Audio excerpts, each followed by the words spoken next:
travelling through Limerick City and then on to the cliffs of Moher.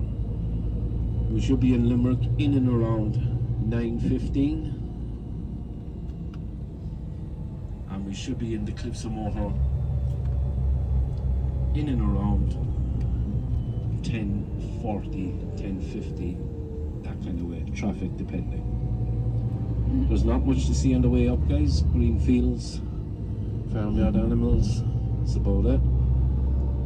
There are one or two points of interest that I will be talking about on the way up.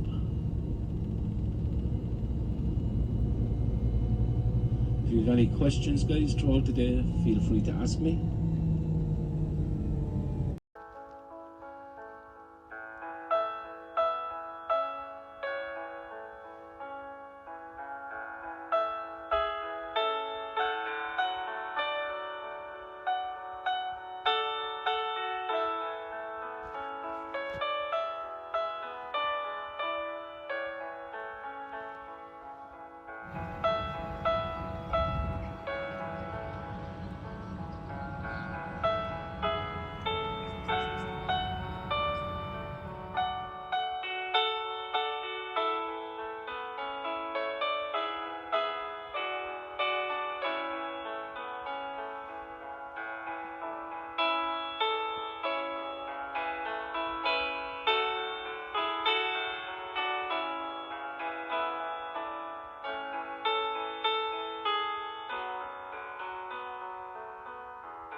This is Limerick.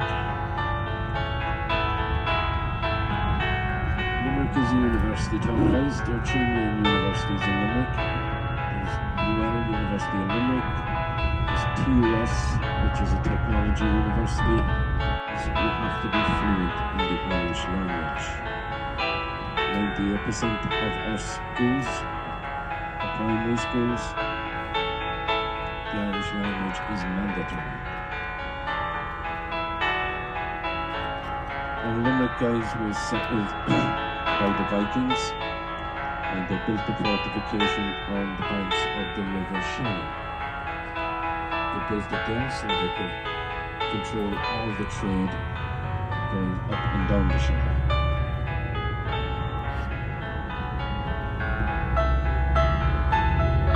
The Vikings were ousted by the High Kings of Ireland, and in turn they were ousted by the British.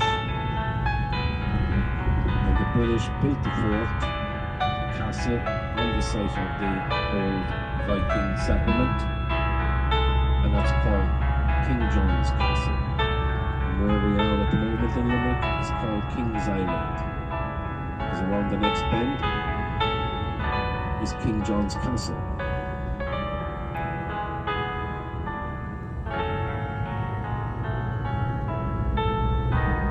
Now guys, you're going to see a mural on the left hand side painted on the side of that building. That is Dolores O'Leary, lead singer of the Cranberries. She's a native of Limerick, and that is King John's Castle.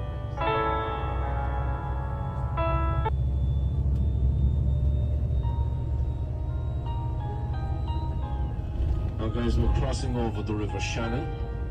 The River Shannon is the longest river in Ireland. It runs from here right up to the north of Ireland, to a place called Balleek. And Balleek is famous for making fine china.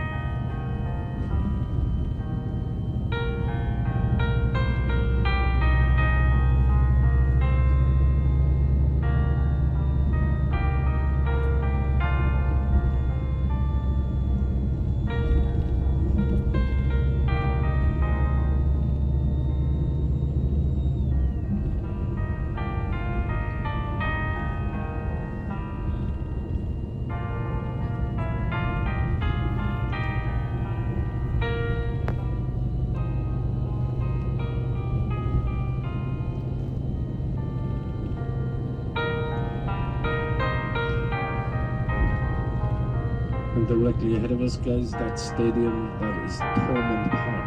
That's home to Munster Rugby.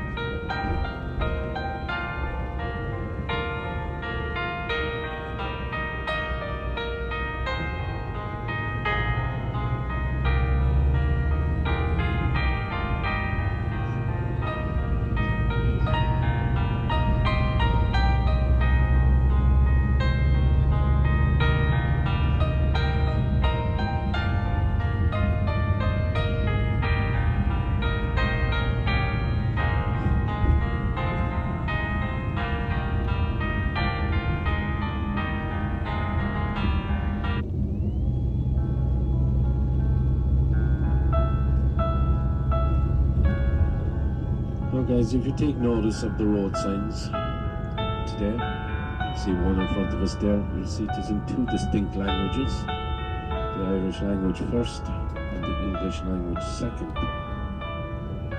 Now, unfortunately guys, there's only about 15% of the Irish population that speak fluent Irish, and this is down to a number of reasons. The main reason is because of the penal laws. And the penal laws were laws that were imposed by the British on the Irish when they were here. And there was a lot of these laws. And to give you an example of a few of them, it was illegal to speak your own language. It was illegal for you to own property or land. You didn't have the right to free assembly. You didn't have the right to an education. You didn't even have the right to fish your own rivers or hunt a stag or anything like that. And a lot more laws besides them. And the penalty for breaking any of these laws, you were immediately arrested, put in shackles, loaded onto a ship below decks, where you now faced a 4.5 to 5 month journey. And where they were taking you was a place called Van Diemen's Land. And Van Diemen's Land today is called Tasmania. So south of Australia, the other side of the world. Once there, you started your sentence, and it didn't matter which penal law you broke, your sentence was the same. And your sentence was 20 years of slavery. Can you imagine, for speaking your own language? Now there is another reason why most of the Irish people don't speak the language. But there is one phrase that every Irish person knows, and it's the very first phrase that they learned in school on their first day at school. And that phrase goes, "Will Cadigum Dalamak Gidia Numbers Mashina Hana." And loosely translated back, that means, "May I please use the bathroom?" We all learned that on our first day at school. Back when I was going to school, we turned up on day 2. And at some point during day 2, you're going to need to use a bathroom. So the etiquette at the time was you raised your hand, the teacher says, "Yes, how can I help you?" And you just cannot remember that phrase. So what do? You do the next most logical thing. You ask in the English language, "May I please use the bathroom?" And the answer was always the same. "No, you may not. Ask me in the Irish language." So back then, guys, there was a lot of kids sitting in a lot of chairs with pools of water underneath them for the first couple of days or weeks in school until they learned that phrase.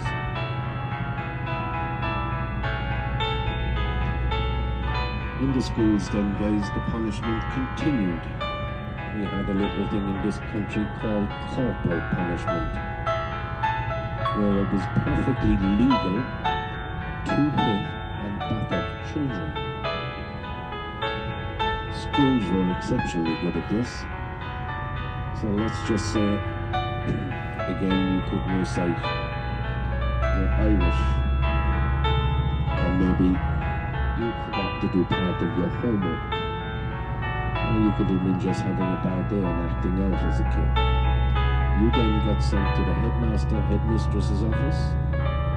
Once there, you held your hand out like this, and they slapped you as hard as they could with a leather strap. Now in my school, it was a sally switch, which is a real thin branch from the sally tree, more like a whip. And that's what they used to the junior kids. The high school kids, they used to have it way worse than that. We won't go into it, we'll just call it what it was, physical assault. And as I said, that was all perfectly legal back then. You had no recourse in law to take the school or the teachers to task. And you get people in my generation will turn around and tell you, "Oh sure, look, it didn't do us any harm, it taught us respect." I think that's a lot of crap. I think there's better ways of teaching kids respect than hitting them, but that's just my opinion.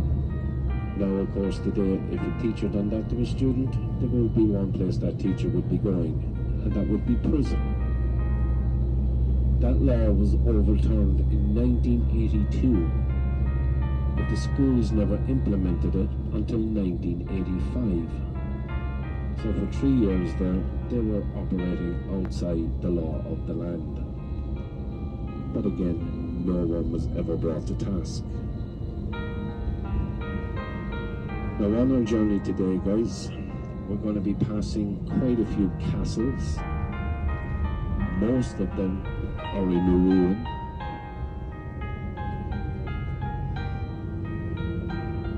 But are you okay to guess, guys, how many castles we actually have in this country? I'm talking about castles now that have been turned into 5-star luxury hotels, to castles where all is left of them is a foundation stone. Anyone want to guess? We have 30,000 castles in this country, guys. 30,000. And I think the way it works across Europe, the top 5 would be Italy would have the most with 45,000 castles, then it's France, then it's us, then it's the Germans, and lastly the English. They're the top 5. Vacation spot for Irish people. They have mobile homes and holiday homes up here. They tend to come here for the season when the kids are on summer vacation. Main town is directly ahead of us. Hinch is a big surfing town as well, guys. lots of international surfing competitions that happen here.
the time is 12:30. Everyone back on the bus for 10 past 1. 10 past 1, guys.